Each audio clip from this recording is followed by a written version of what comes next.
The wind howled through the trees, and the rain fell like knives from the sky.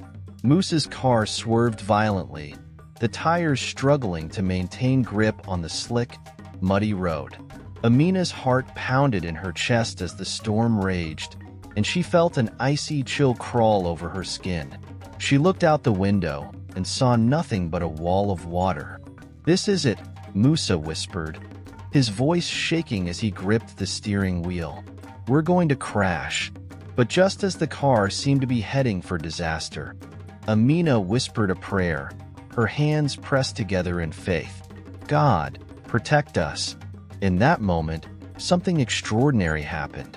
The car steadied, the winds calmed, the rain slowed. Amina opened her eyes to find that the storm, as suddenly as it had arrived, began to recede. Unbeknownst to Musa and his family, the curse of Mama Zara, his wicked stepmother, was about to be thwarted by nothing but the power of prayer and unwavering belief. Musa had grown up in a small village surrounded by fields of green, where people lived simple, hard lives. His mother had passed away when he was young, and his father remarried a woman named Mama Zara, who was known for her bitterness. While Musa's life had always been difficult, his hard work had paid off. He moved to the city, built a career, and found love in Amina, a beautiful and kind woman. Every Christmas, Musa would return to the village with his wife and children, bringing gifts for everyone. The villagers adored him, speaking highly of his generosity, and Amina's prayers seemed to bless everyone she met. But not everyone in the village shared this sentiment. Mama Zara, now aging and resentful, hated the sight of her stepson's success. She had watched him rise from humble beginnings, while her own 4 sons were stuck in poverty. Musa's yearly visits only reminded her of her failures. Mama Zara's jealousy of her stepson had grown over the years, festered by bitterness and frustration. She had given birth to 4 sons, each as lazy and unambitious as the next. They had never left the village, content with their meager lives. Every year, Musa's visits brought riches and joy to the people, and the villagers would praise him for his generosity and success. Mama Zara felt humiliated. Her 4 sons, too, began to feel embarrassed, watching the villagers sing praises for a man they saw as a better son than they could ever be. The contrast was too painful. They had been raised in the same village, by the same woman, yet Musa had found greatness while they languished in the dust of poverty. One night, as Mama Zara sat in her hut, her sons gathered around her. "Mother," one of them said, "why does Musa come back each year, showing off his wealth? What of us? What of our future?" Mama Zara's eyes narrowed, her lips curling into a bitter smile. "He will not come back this Christmas. Not alive." Mama Zara was desperate. She needed to make her family proud, to rid herself of the embarrassment Musa brought to her door. She had heard of the witches who lived deep in the forest, known for their dark magic. They could weave spells, call upon storms, and turn the tide of fate with just a whisper. She knew that if she wanted to stop Musa and his family from returning to the village, she had to seek their help. And so, under the cover of night, Mama Zara ventured into the forest, where the air smelled of damp earth and ancient trees. There, she found the witches, 3 women, old and withered, their eyes glinting with power. "I seek your aid," Mama Zara said, her voice low with intent. "I want my stepson and his family to never return to this village. I want them to meet their end." The witches leaned closer, their lips curling into sinister smiles. "Your wish will be granted," they croaked, weaving their fingers through the air. "A curse will be placed upon them. They will never see the dawn of Christmas." Mama Zara's heart pounded with dark satisfaction as the witches began chanting their incantations. The air grew thick with magic. She left the forest with a sense of triumph, unaware of the spiritual battle that would soon unfold. As Christmas approached, Musa and his family prepared for their annual trip back to the village. The excitement in their home was palpable. Amina, always the pillar of faith, prayed every night for safe travels. Musa, though not as devout as his wife, could sense the peace in her prayers. "God will protect us," Amina would say, smiling gently at him. "We are going back to give, to share. We will be safe." Musa trusted her words, but as they drove out of the city, an uneasy feeling began to settle in his chest. He couldn't shake the thought that something was wrong.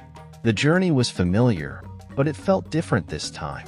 The sky was darker than usual, and the wind carried a strange, almost unnatural chill. The family had been on the road for hours when the storm hit.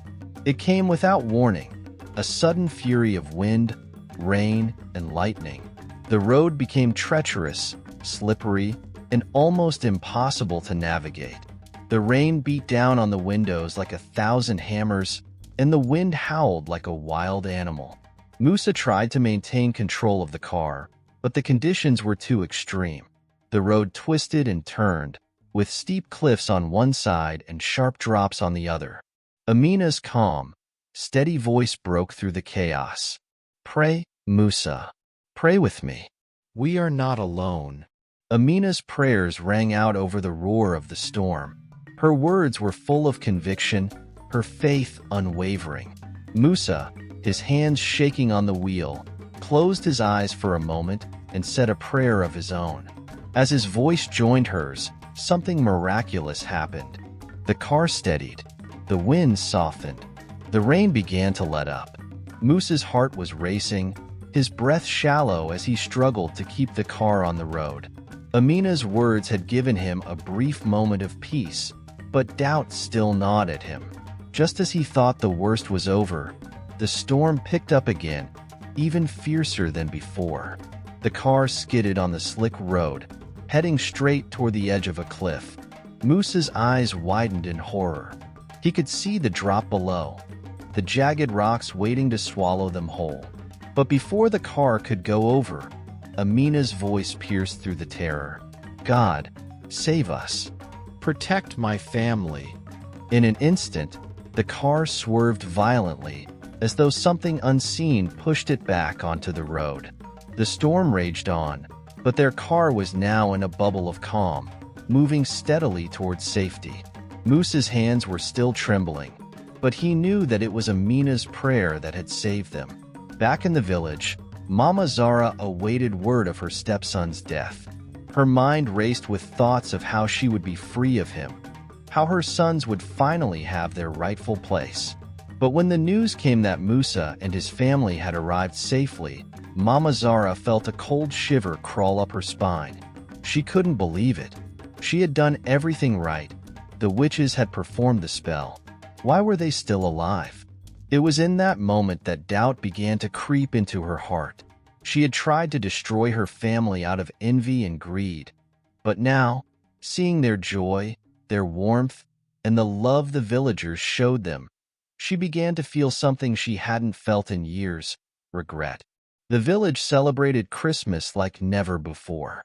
The gifts Musa brought were more plentiful than ever, and the warmth of the season filled every home. Musa and Amina's family were the heart of the celebration, their love for the people evident in everything they did.